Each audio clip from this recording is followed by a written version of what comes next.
I would have to say my story is a story of plans. I planned, people that I was with planned, and Allah subhanahu wa ta'ala planned. I mean, I was just a normal American girl. I was a military brat, and my dad was, a commander in the American Army. And I became a Muslim as a result of this. My environment was fairly normal. I had a good family. Um, wasn't into, drugs, alcohol, the normal things that teens were into. I was very studious. And because of this, I got approached by a group of people whose main aim was to destroy Islam. They wanted me to go to the university that they had chosen, where I would study Qur'an and Hadith and basically learn how to play with the Qur'an and the Hadith. They wanted to put me in the American Embassy in Egypt. When I graduated, I was supposed to study international relations, international law, and then, work with the embassies. And they had people set up everywhere, all over the world. They wanted me to work with women's rights and basically take women away from Islam, try to destroy the Muslim families through the women. And this appealed to me.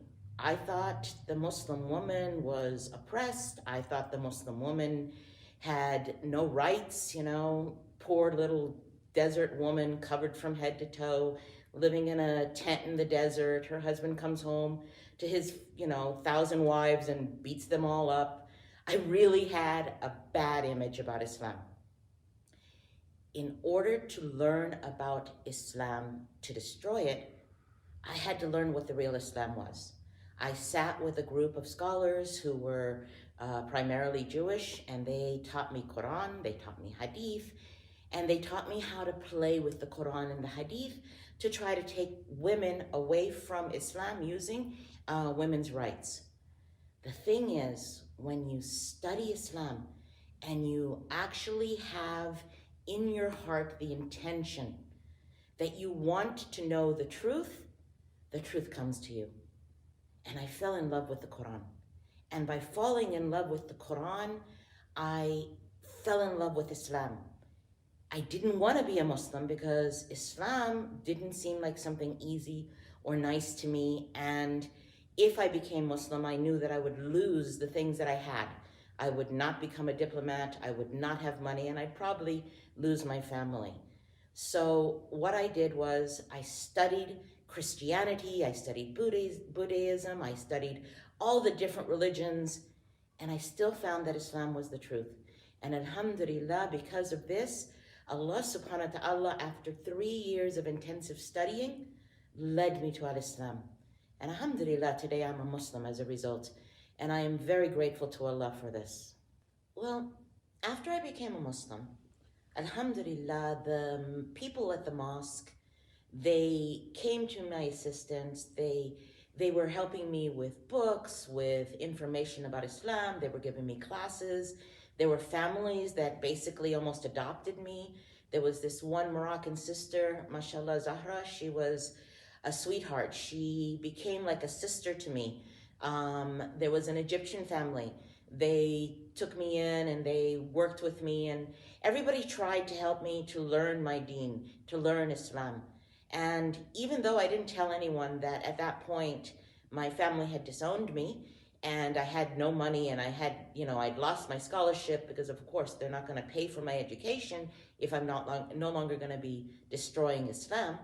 So subhanallah, every few days I would find envelopes of money inside of my mailbox. And I know that the Muslim community was helping me. So yeah, I had a lot of help. And I love the way that the Muslims came together and they provided me true sisterhood. I know that before I became a Muslim, there was something missing, and I was looking for a purpose in life, looking for something that would fill my life. I tried risk-taking. I did things like at 16, I jumped out of a helicopter with a parachute. I did all kinds of extreme sports and so forth. All of it was kind of looking for that high, that feeling, that filling of what's inside me that's really missing.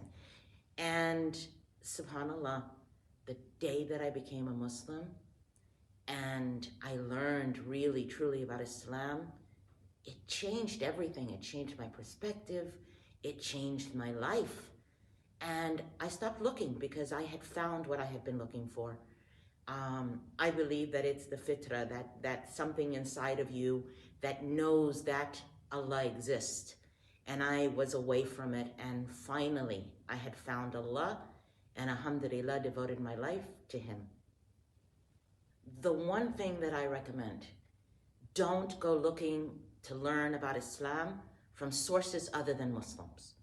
And don't go looking even necessarily to those things that are aimed at converting. Go to the books online, go to the things online that are meant to teach Muslims how to be Muslims. That way you know that you're not being lied to. If you want to learn what people believe, go to where they learn how to believe what it is they believe. So look online, go to the books, how to pray, how to be a good Muslim, what's allowed, what's not allowed in Islam. Learn about Islam from the source. Read the Qur'an, read the statements of the Prophet, and learn the way that Muslims learn. If you do this, then you're going to know the true Islam. Not what the media says, not what people say, not what the haters say. You'll learn what Muslims really, truly believe. And I think that's the best way to learn anything.